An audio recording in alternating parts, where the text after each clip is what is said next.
जय हिंद दोस्तों। देखिए हम स्टेयरकेस डिटेल देखेंगे।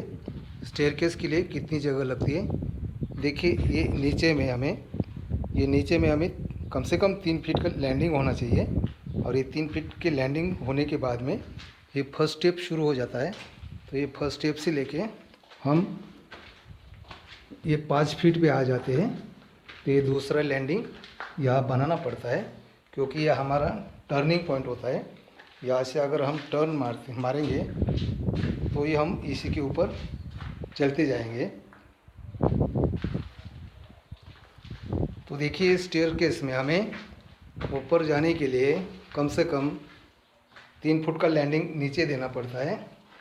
उसके बाद में देखिए जहाँ हम टर्न मारते हैं वहाँ भी हमें कम से कम 3 फीट की लैंडिंग देना पड़ता है। अभी देखिए वो नीचे का 3 फीट लैंडिंग और उसके बाद में ये ऊपर का जो लैंडिंग है ये भी 3 फीट का होना मांगता है।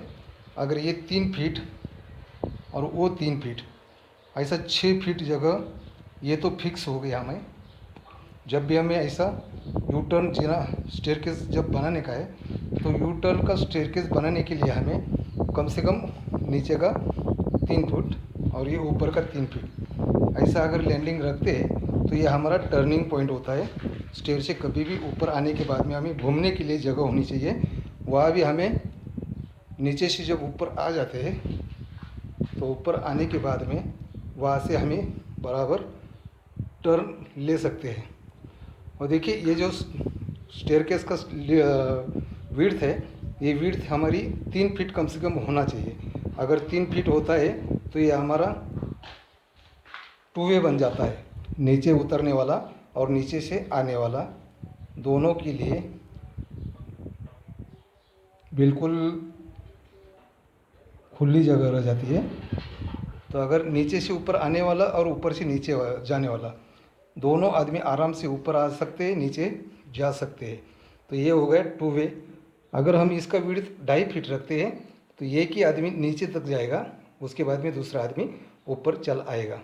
तो 2.5 फीट का जीने में 1 वे बन जाता है। और 3 फीट का अगर विड्थ रहा तो हमारा 2 वे स्टेयरकेस बन जाता है। अभी देखिए जगह के बारे में, कितना लंबी जगह होना चाहिए। तो देखिए चौड़ाई में तो हमें ये नीचे से आने वाला स्टेयर 3 फीट का, उसके बाद में ऊपर चढ़ने के लिए ये 3 फीट का, ऐसा 3 फीट प्लस 3 फीट कम से कम 6 फीट जगह। ये 6 फीट प्लस ये बांधकाम हमारा 6 इंच का और ये बांधकाम हमारा 6 इंच का, दोनों बाजू का बांधकाम 6-6 इंच। इसका मतलब हो गया कि ये 6 फीट प्लस 1 फीट का दोनों तरफ का बांधकाम। इसी तरह हमें कम से कम 7 फीट की चौड़ाई की जगह हमें होनी चाहिए। अब ये हो गई चौड़ाई की जगह के बारे में। अब ये लंबाई के बारे में हम बात करते हैं। तो ये लंबाई कितनी होनी चाहिए। कभी भी हमें देखिए ये नीचे का लैंडिंग और ये ऊपर का लैंडिंग, दोनों लैंडिंग का 6 फीट की जगह तो फिक्स हो गया। उसके बाद में देखते हैं कि हमें ट्रेड और राइज़र के लिए कितनी जगह लगती है। तो देखिए हमारा स्लैब का हाइट 10 फीट का है। 10 फीट का होने के कारण वहाँ से हम यहाँ तक 5 फीट पे आ गए और ये 5 फीट से लेके फिर यहाँ से हम ये सीधा 10 फीट पे चले गए। तो 10 फीट हाइट होने के लिए हमें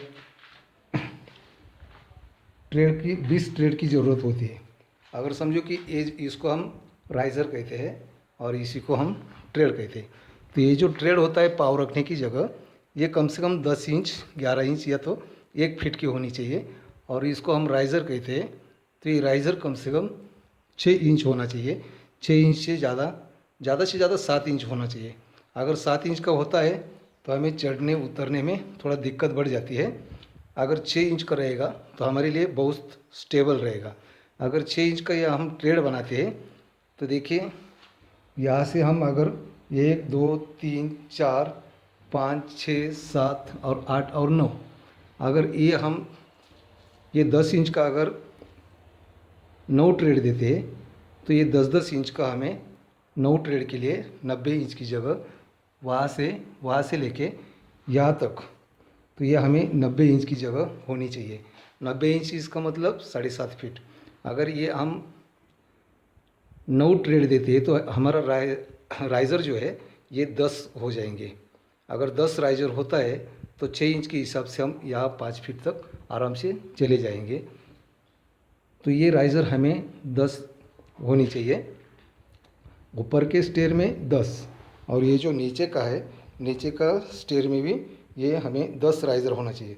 अगर ये 10 राइज़र है और ये ऊपर के लिए भी हमें 10 राइज़र अगर मिलता है तो 20 राइज़र में हमें 6-6 इंच करके हमें बराबर 10 फीट हाइट पे स्लैब के ऊपर चले जाएंगे। अभी ये हो गया राइज़र का हिसाब। उसी तरह ये ट्रेड का भी हिसाब होता है। अगर ये 10 राइज़र हमें चाहिए तो ये ट्रेड हमें 9 देना चाहिए। अगर 9 ट्रेड बनाते हैं तो ये 9 ट्रेड से ये 10-10 इंच का 90 इंच जगह अगर लग जाती है तो 90 इंच, इसका मतलब होगा 7.5 फीट। अगर 7.5 फीट का जगह हमें स्लोप के लिए लगता है तो ऊपर का लैंडिंग 3 फीट प्लस नीचे का लैंडिंग 3 फीट 6 फीट और प्लस ये राइज़र के ट्रेड के लिए 7.5 फीट, ऐसा 13.5 फीट कम से कम ये जगह हमें होनी चाहिए। ये 13.5 फीट देखिए, ये आउटर का बांधकाम है तो ये 9 इंच का ले लिया, और ये जो ऊपर का जो बांधकाम है ये भी हम 9 इंच का बना दिया। तो ये 9 इंच और 9 इंच 1.5 फीट का बांधकाम, और ये स्टेयर के लिए 13.5 फीट की जगह। अगर हमें लंबाई 15 फीट की जगह होती है और चौड़ाई में हमें, अगर ये चौड़ाई में हमें 6 फीट, अगर 7 फीट की अगर जगह मिलती है, 7 फीट बाय ये 15 फीट की लंबाई, तो ये देखिए ये स्टेयर के लिए हमें कम से कम एक बेड की इतनी जगह लग जाती है। हमारा बेड अगर 10 बाई 11 का होता है तो 110 फीट हो जाता है, या तो 10 बाई 12 अगर होता है बेड तो 120 फीट का बेड बन जाता है। इसी तरह स्टेयर का भी हमें बहुत खर्चा है।